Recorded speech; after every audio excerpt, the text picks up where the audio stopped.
Hello and welcome to another installment of Philosophy 101, a series of videos that I have put together in the hopes of providing you with an introduction to philosophy. But that introduction isn't just to the ideas of philosophy. I also aim to introduce you to the tools that you need to actively engage in the act of philosophy. So at the moment we're working through our political philosophy module. And in the last video we explored the concept of democracy, focusing on its principles, some of the challenges it faces, and the philosophical foundations upon which it is built. So today we're going to turn our attention to human rights, which is a concept that underpins much of modern political philosophy and international law. What are human rights? Are they universal, or are they shaped by cultural and historical contexts? And these questions are central to debates about justice, equality, and global governance.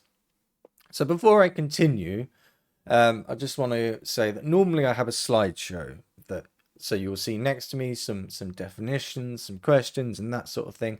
However, I'm having a bit of a nightmare with tech at the moment, so for reasons I don't yet understand, I've been the slideshow isn't working, so we're going to have to just run without it and hope for the best. But hopefully that won't interfere with what we're about to, the journey on which we're about to embark. So let's get into it. So the agenda for this video is, as it always is pretty simple. So we're going to start by attempting to define exactly what human rights are. And then we're going to move on and think about the philosophical foundations for human rights. After that, we're going to think about universality and cultural relativism and how they relate to human rights. And then finally, we are going to think about some of these sort of contemporary issues and challenges that come along with it. So let's dive straight into it. So human rights are rights that every person possesses simply by virtue of being human. And they're often described as universal, inalienable, and indivisible. And this means that they apply to every individual without exception. They cannot be surrendered or removed, and all types of rights are essential and interdependent for the full realization of human dignity. And these rights encompass a wide range of protections and freedoms, from civil and political rights, such as the right to free speech and a fair trial, to economic, social, and cultural rights like the right to education, work, and an adequate standard of living. So the main characteristics of human rights are that they are universal, i.e. they apply to all people regardless of nationality, race, or gender. They are inalienable, i.e. they cannot be taken away or forfeited.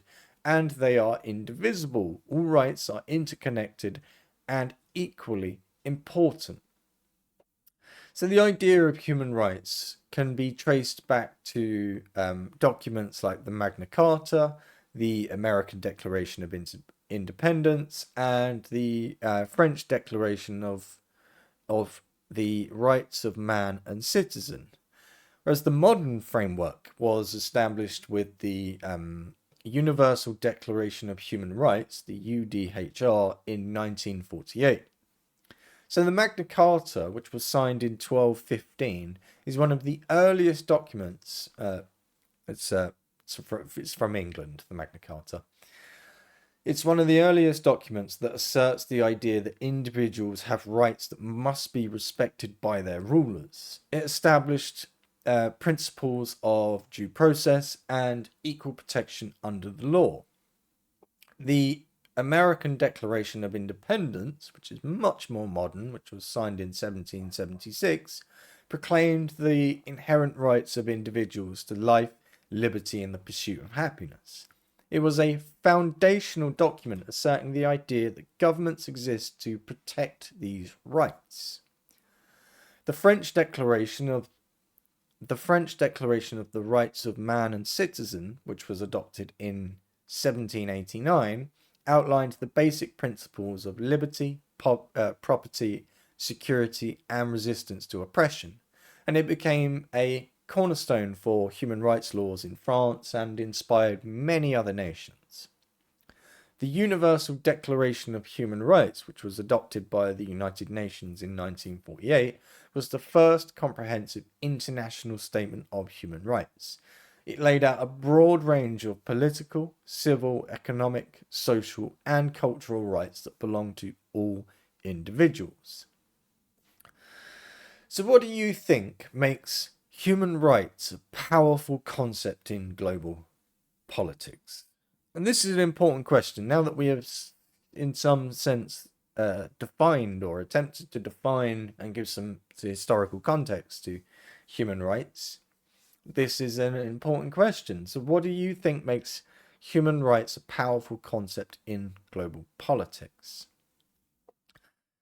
So, you might think about how human rights are considered universal, meaning that every person is entitled to them regardless of their nationality, their culture, or background. And this universality makes human rights a powerful concept as it promotes equality and justice across the globe. You might also think about how the concept of human rights is integral to the development of international human rights laws and treaties, such as the International Covenant on Civil and Political Rights, so the ICCPR, and the International Covenant on Economic, Social and Cultural Rights, the ICESCR. And these laws hold countries accountable and provide a framework for protecting individual rights. Another thing you might think about is the promotion of human dignity and autonomy that sort of comes along with it. So human rights emphasize the intrinsic worth of every individual, promoting human dignity and autonomy. Philosophical foundations, which we're going to get to, like Kantian ethics, reinforce this by sort of asserting that individuals must be treated as ends in themselves. And this respect for human dignity strengthens the moral grounds for human rights in global politics. So let's try and move on now. Obviously, have a stab at answering that question. Just to sort of quickly recap, that question was, what do you think makes human rights a powerful concept in global politics? So if you haven't done already, pause the video and jump in the comments and answer that question. So when we think about the philosophical foundations of human rights, we have to start by thinking about the natural rights tradition, and then we'll move on to Kantian ethics. And then we'll think about utilitarianism and human rights, and so on. So let's get into it. So the natural rights tradition. So the concept of natural rights, which was developed by thinkers like John Locke, forms the basis of the sort of modern human rights. So Locke argued that individuals have inherent rights to life, liberty, and property, which governments must respect. And these natural rights are seen as self-evident and inalienable, meaning no government or authority has the right to take them away. Locke's philosophy was revolutionary at the time because it challenged the divine rights of kings and laid the groundwork for democratic governance. Philosophical foundations like Locke's have had a profound impact on the development of human rights. His ideas influenced the American Declaration of Independence and the French Declaration of the Rights of Man and Citizen, both of which emphasized the protection of individual rights as the fundamental purpose of government. Locke's assertion that government's legitimacy comes from its duty to safeguard these rights remains a cornerstone of modern political thought. In the sort of the broader context, Locke's theory intersects quite beautifully with other philosophical traditions such as Kantian ethics, which emphasizes human dignity and autonomy. So this feels like a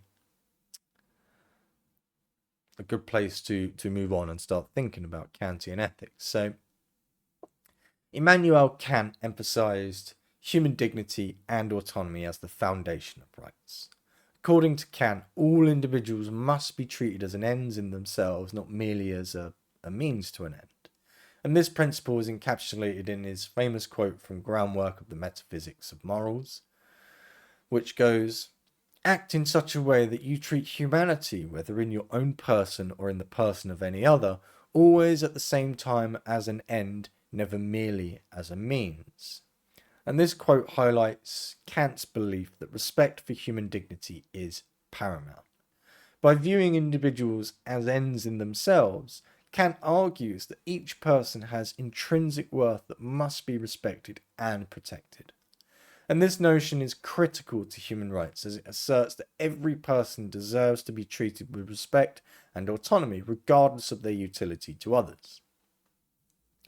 Kant further underscores the importance of autonomy in his critique of practical reason.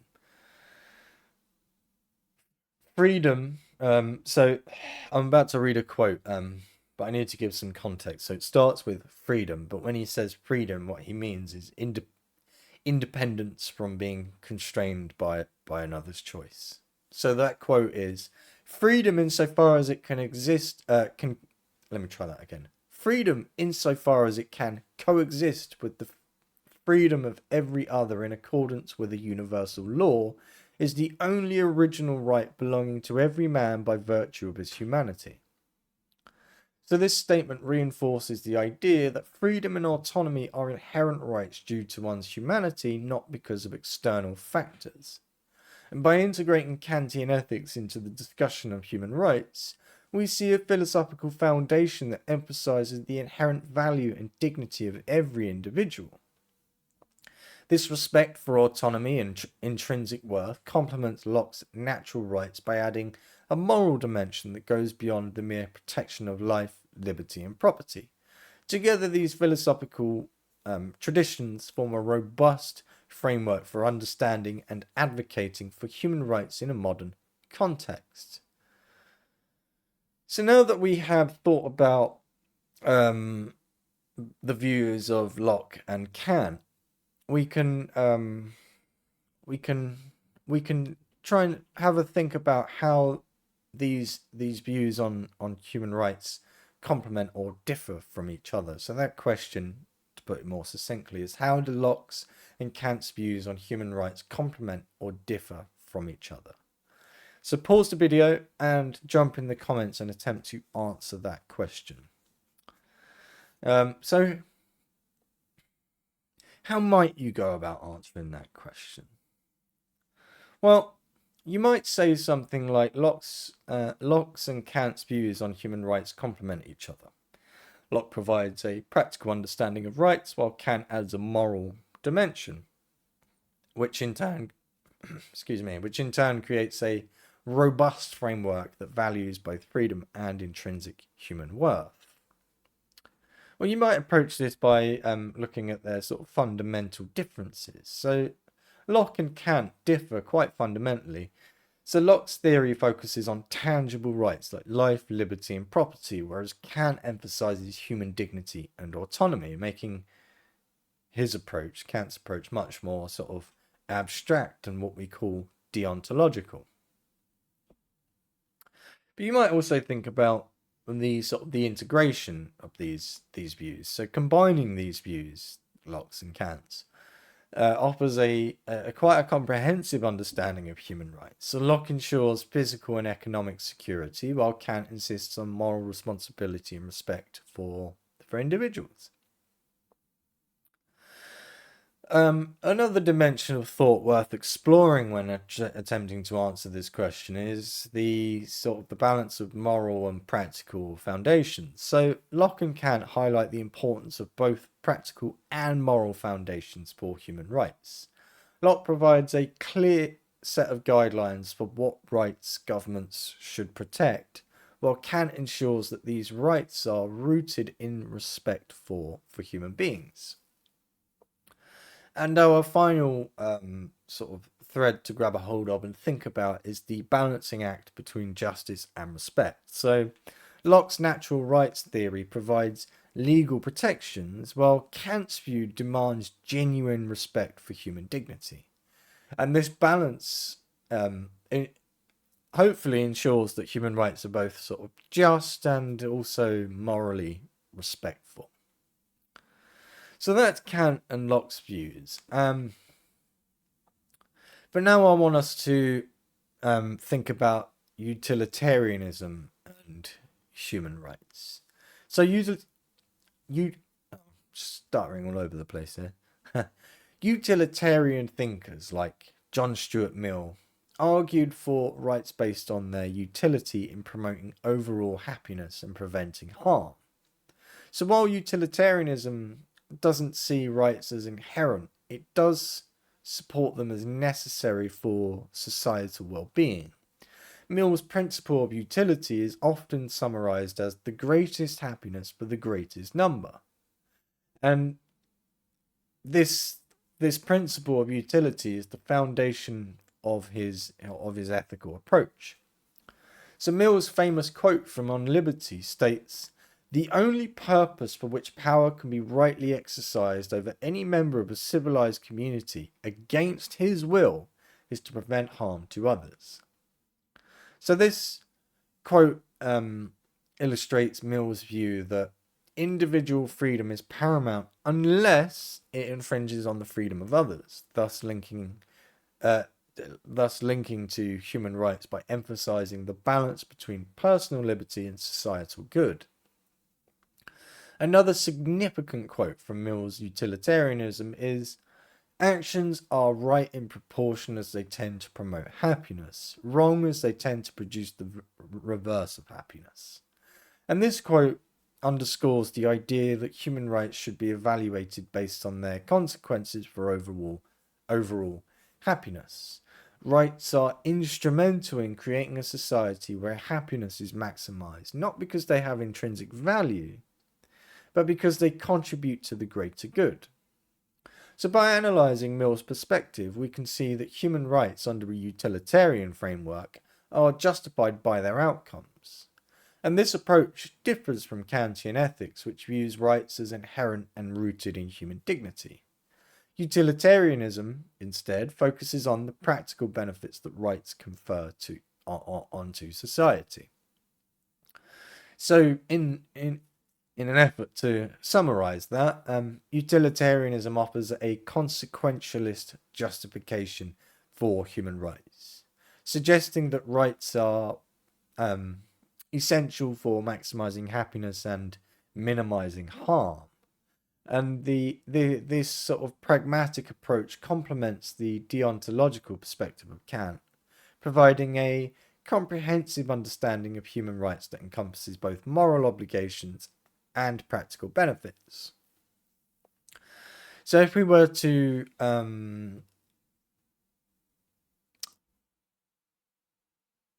squash that all down into a little soundbite, as it were, the utilitarian view is that rights are instrumental in maximizing happiness, and that the focus should be on consequences rather than inherent value.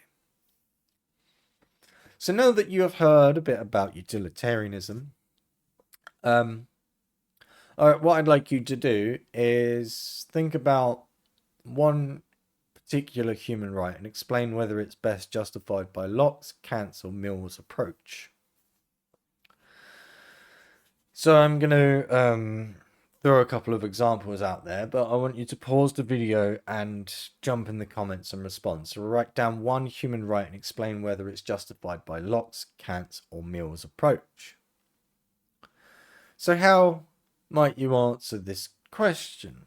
Well, I'm going to pick the right to life, freedom of speech, and right to education as my sort of examples. So we'll start with right to life. And this right is, as far as I can tell, best justified by Locke's approach, which argues that life is an inherent natural right that must be protected by society and government. Easy, right? So freedom of speech. For this, I think it's Kant's approach that justifies this right, because it emphasizes the importance of autonomy and the ability of individuals to reason and express themselves freely. And what was the final one? It was right to life, freedom of speech. Oh, yeah, right to education. So, this is something that I think Mill's approach supports, because education promotes overall happiness and well-being, which benefits both individuals and society by maximizing utility. So that's just some thoughts that I'm throwing out there. And we are getting through it today. I'm clearly faster at this without the slideshow.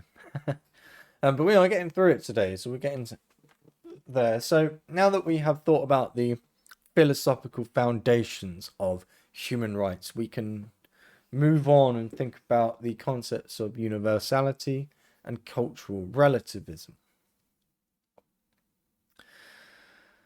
So we'll start with the universality of human rights. So supporters of universal human rights argue that these rights transcend cultural, political, and historical differences. They emphasize the shared humanity of all people. By advocating for rights that apply to everyone, everywhere, they seek to ensure that all individuals are protected and can lead dignified lives, regardless of their cultural or societal backgrounds. They contend that certain rights, such as the right to life, freedom from torture, and equality before the law, are fundamental and should not be compromised by local customs or traditions. Universalists believe that upholding these rights is crucial for fostering global justice and equality, as they provide a common framework that can be used to hold governments and individuals accountable for their actions. Moreover, proponents of universality argue that recognizing and enforcing universal human rights can help to bridge divides between different cultures and promote mutual respect and understanding. By focusing on the commonalities that unite us rather than the differences that spread us apart, they hope to create a more sort of harmonious and just world for all.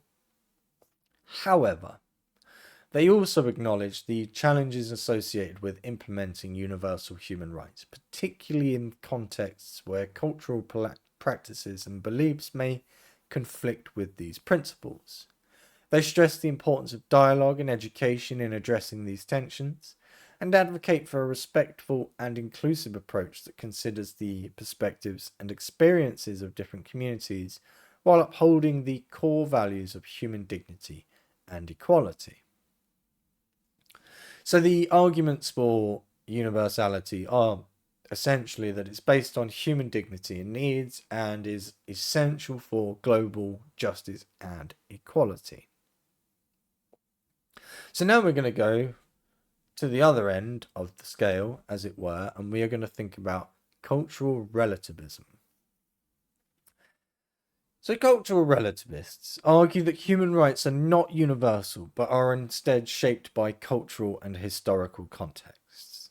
They caution against imposing Western norms on other societies, as this can lead to a form of cultural imperialism.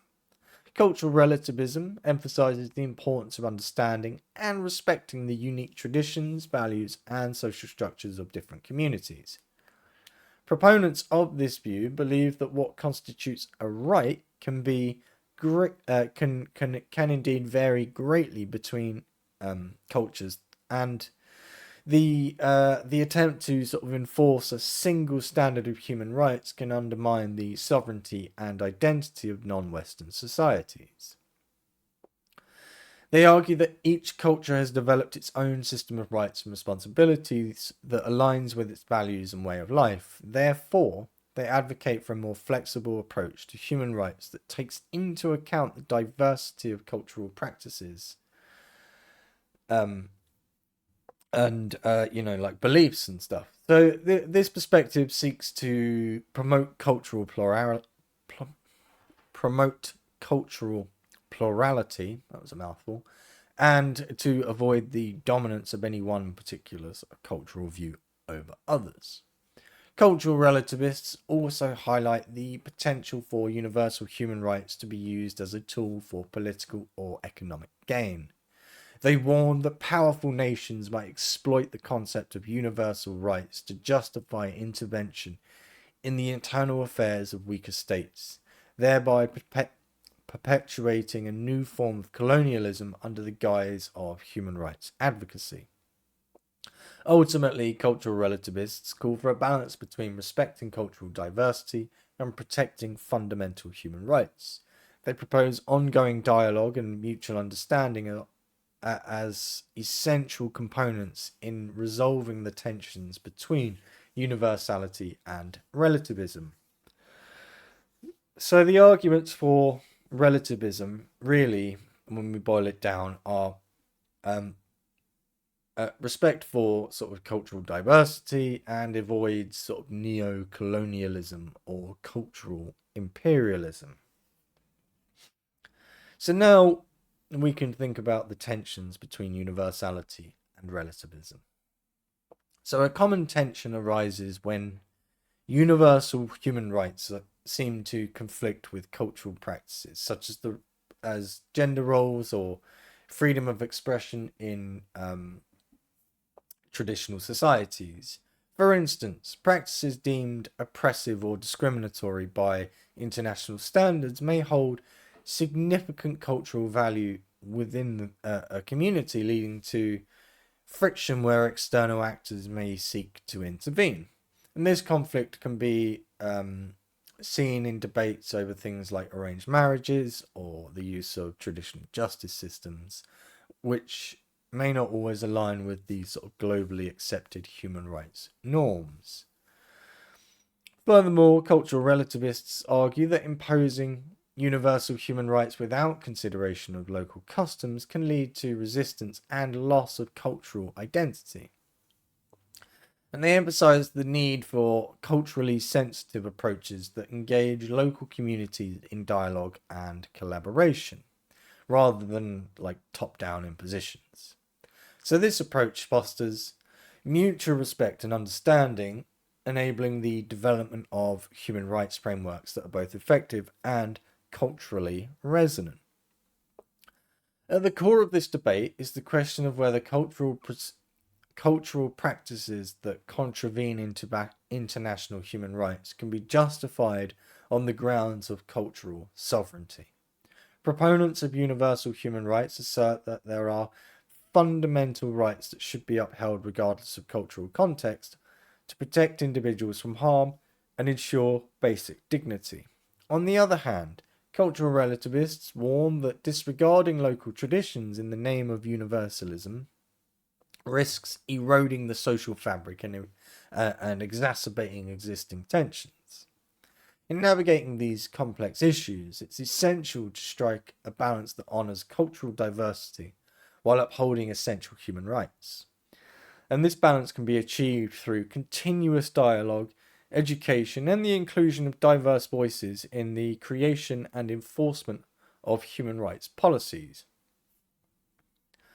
By understanding and by promoting understanding and indeed cooperation, it becomes possible to address the challenges posed by cultural relativism and universality in a manner that respects both individual rights and collective cultural identities. So now that we have thought about some of the philosophical foundations and the different sort of the battle between the universality of human rights and cultural relativism, we can try and sort of solidify our understanding with a question. So write this down. Can universal human rights coexist with respect for cultural diversity? Why or why not? So that question again is, can universal human rights coexist with respect for cultural diversity? Why or why not? So And to answer this, obviously I want to pause the video and jump in the comments and answer that question, but I'm going to throw a thread out there, something for you to think about before you attempt to answer this question. So you might think the universal human rights can coexist with cultural diversity if there is a mutual respect and understanding. It's crucial to engage in continuous dialogue, respecting both universal principles and cultural practices. And by doing so, we can find a balance that upholds fundamental human rights while appreciating and preserving cultural identities. So you don't have to go with that. You could disagree with me. You could agree with me. It really, to be perfectly honest, doesn't matter. There's no right or wrong answer to these questions. The important thing is you get your thinking cap on. So that question again is, can universal human rights coexist with respect for cultural diversity? Why or why not? So jump in the comments, give me a paragraph or two in response to that question. So now we have reached a point where we can start to think about some of the contemporary issues and challenges that come along with human rights. So we're going to start by thinking about economic and social rights. So economic and social rights, such as the right to healthcare, education and housing, are often debated. Critics argue that these rights require significant resources which some countries might lack. Proponents, however, assert that these rights are essential for ensuring a minimum standard of living and for promoting social justice and equality. They argue that without access to basic needs, individuals cannot fully enjoy their civil and political rights, as their ability to participate in society is severely hindered. The interdependence of economic, social, civil and political rights means that neglecting one set of rights can undermine the others. For instance, access to quality education is not only a social right but also a civil right, as it empowers individuals to make informed decisions, engage in political processes, and advocate for their rights. Similarly, adequate healthcare is crucial for the well-being of individuals and their ability to contribute meaningfully to their communities. So this debate also touches on the obligations of states and also the international community in realizing these rights. So while some argue that wealthier nations have a moral duty to assist poorer countries in fulfilling these rights, others contend that each nation should prioritize its citizens without external interference. And this raises questions about global solidarity, responsibility, and the practical means of achieving economic and social rights for all. Ultimately, the recognition and implementation of economic and social rights are integral to creating a just and equitable society. It requires a commitment to addressing systemic inequalities, investing in social infrastructure, and fostering an inclusive dialogue that considers the diverse needs and perspectives of all community members. So, let's have another question. So, should economic and social rights be considered as fundamental as civil and political rights? Why or why not? So that question again, and write this down, is should economic and social rights be considered as fundamental as civil and political rights? Why or why not? So once you've written that down, I want you to pause the video and jump in the comments and try and answer that question. But let's think about some of the things worth exploring in order to answer that question. So you might agree. You might think, yes, economic and social rights should be considered as fundamental as civil and political rights because they are essential for an individual's well-being and their ability to participate fully in society. Without access to basic needs like healthcare, education, and housing, individuals cannot effectively enjoy their civil and political rights. Or you might disagree and say no, economic and social rights should not be considered as fundamental as civil and political rights because they require significant resources and state intervention. And these resources may not always be available, and focusing on these rights could undermine the protection of civil and political liberties. Or you might think about how economic rights and social rights should be considered fundamental, but their interpretation should be gradual and context specific. So each country has different capacities and challenges, so a one-size-fits-all approach may not be practical. I think that's fair to say. Or you might think about how the recognition of economic and social rights as fundamental reflects you might say, a holistic understanding of human rights. Ensuring a minimum standard of living is crucial for achieving social justice and equality, which in turn strengthens the protection of civil and political rights.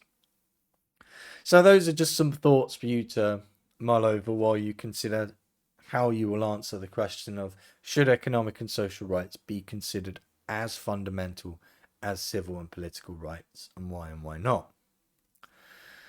So now that we have thought about economic and social rights, then you have hopefully paused the video and answered the question and then come back. We are going to explore the idea of human rights in the digital age.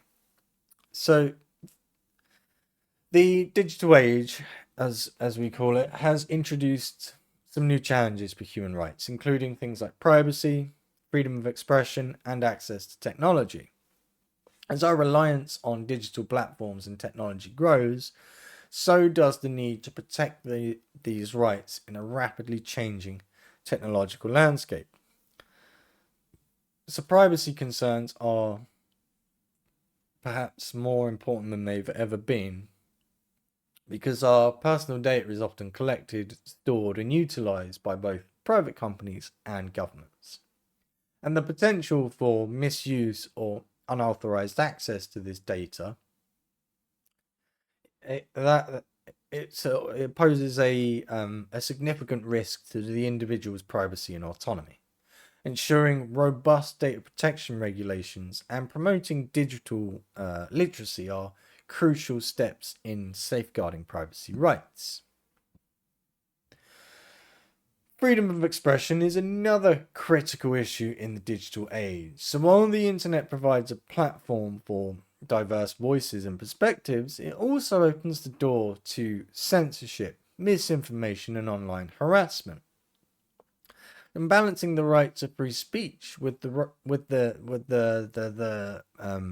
need to protect individuals from harm is really quite a complex challenge that requires careful consideration and nuanced policies. Access to technology and indeed the internet has become increasingly important for participation in modern society. From education and employment to healthcare and communication, digital access is essential for exercising many other rights.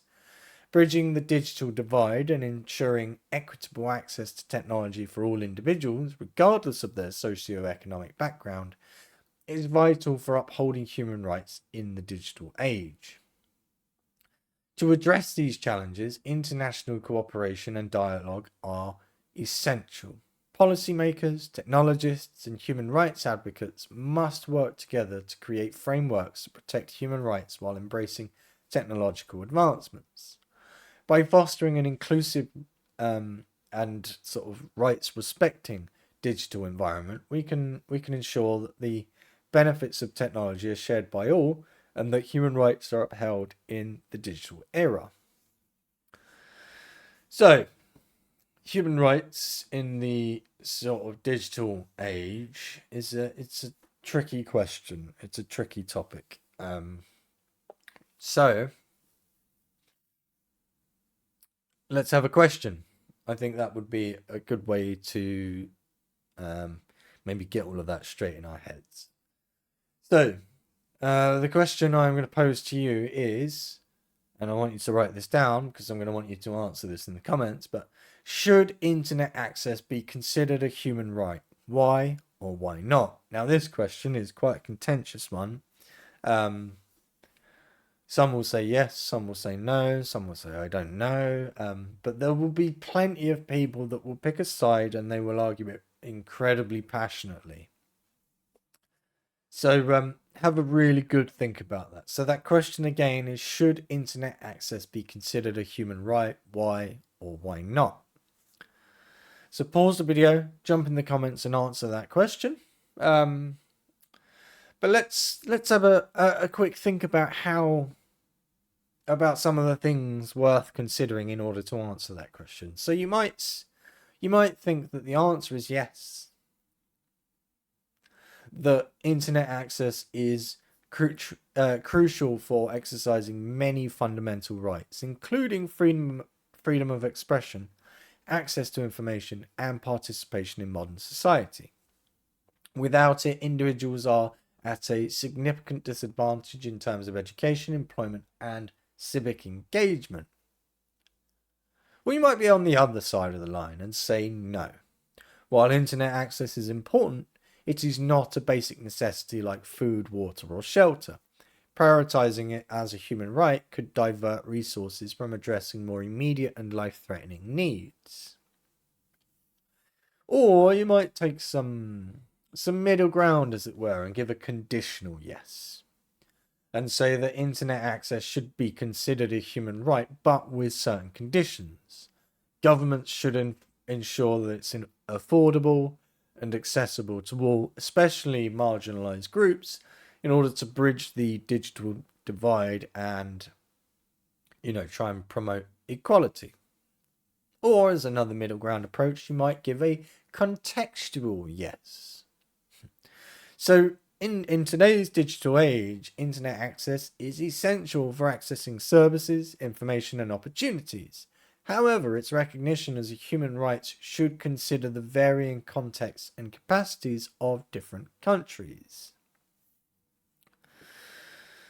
So that's some things for you to think about when you attempt to answer that question. That question being, should internet access be considered a human right?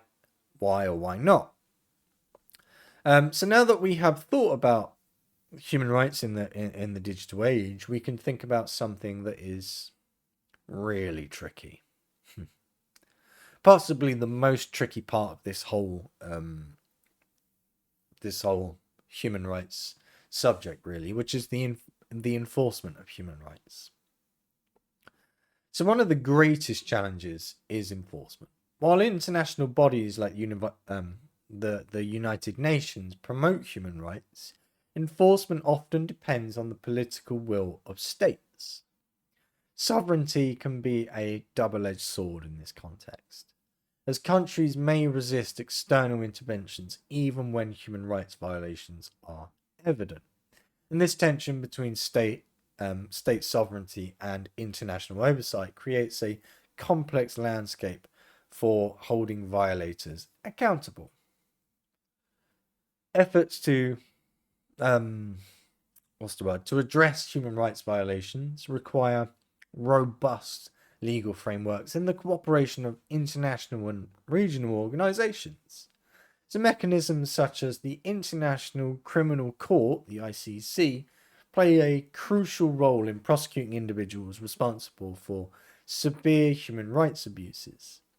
Yet the ICC's effectiveness is limited by the varying degrees of cooperation from member states and the reluctance of some powerful nations to actually submit to its jurisdiction. Moreover, non-state actors like multinational corporations and like armed groups also pose significant challenges to the enforcement of human rights, because these entities can operate across borders, which makes it difficult to apply, or if not impossible, to apply national laws and regulations effectively. Addressing their impact on human rights necessitates comprehensive international agreements and the strengthening of global governance structures. Ultimately, the success of human rights enforcement hinges on a collective commitment to justice and accountability. Civil society, activists, and media play indispensable roles in raising awareness and pressuring governments to adhere to human rights standards. By fostering a global culture that prioritizes human dignity and accountability, we can strive towards a world where human rights are not just ideals but lived realities for all. So, that is the big issue, the elephant in the room, as it were, that is the enforcement of human rights. So, I do have. So, if we're going to distill that down into a couple of points, really the biggest challenges in enforcement are the clash between sovereignty, like individual sovereignty of the nation, versus the international sort of intervention. And the other challenge being the sort of accountability for human rights violations. So now that we've thought about that, I want you to answer a question. I want you to write down one example of a human rights violation, and I want you to suggest how it might be addressed. Now, I realise normally I come at you with some potential threads for you to grab a hold of. And while that would normally be, a sensible thing to do, in this case, I want you to think about, think about it from things you've seen and experienced and so on, because it's quite an emotive topic. And while when engaging in philosophy, we are required to keep some kind of separation between us and the ideas. This is such a heavy debate. This is such a big thing in the world that actually I think it would be best to lean into that emotive element. And I don't mean in terms of your answer itself. I don't want you to pick an example that is obvious or is easy. Because violations of human rights are never easy. So the question by proxy has to be hard. Or at least I think so. So I want you to really think about this, whether it's an example from the country in which you live or from overseas or whatever, it doesn't really matter. But I do want you to think about this. And so think about that example of that human rights violation and make a suggestion for how it could be addressed. But as I say, I'm not giving you any threads to grab hold of this time because I want you to go and have a look, do a bit of research and see for yourself these violations and how they affect people. And that will give you a much more or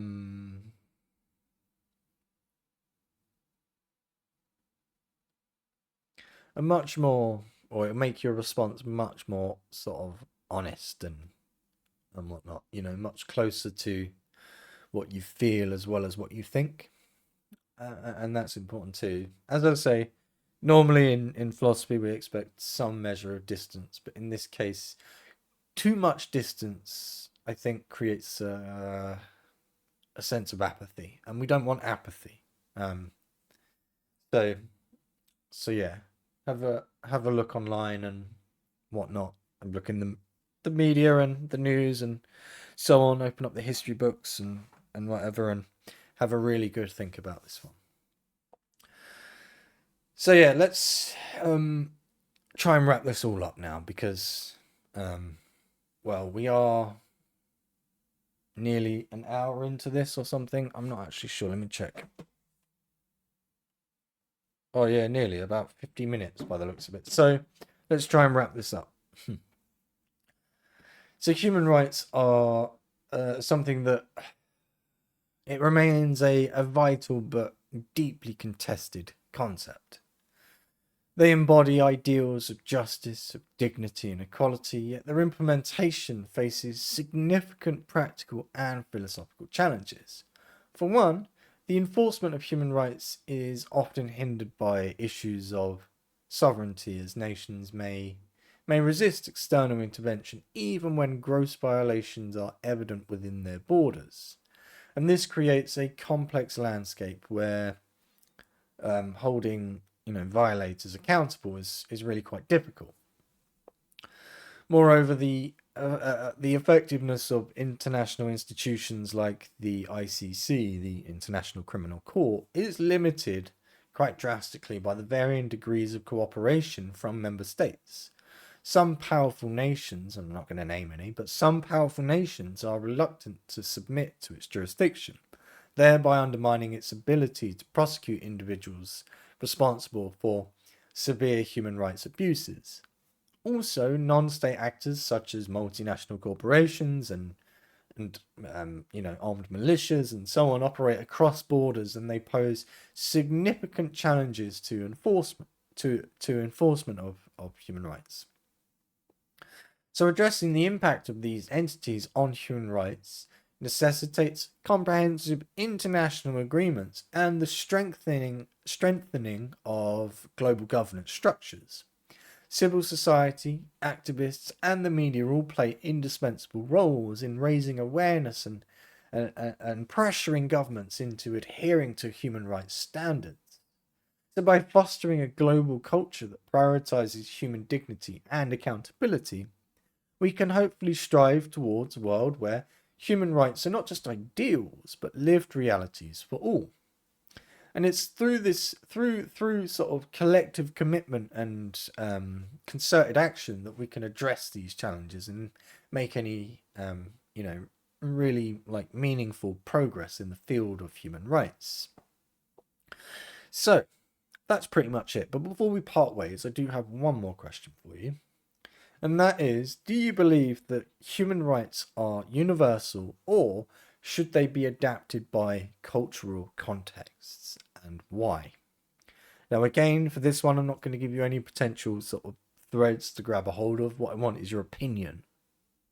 That's all. There's no right or wrong answer to this question. There are only opinions. So that question again is, do you believe rights are universal, or should they be adapted to cultural contexts, and why?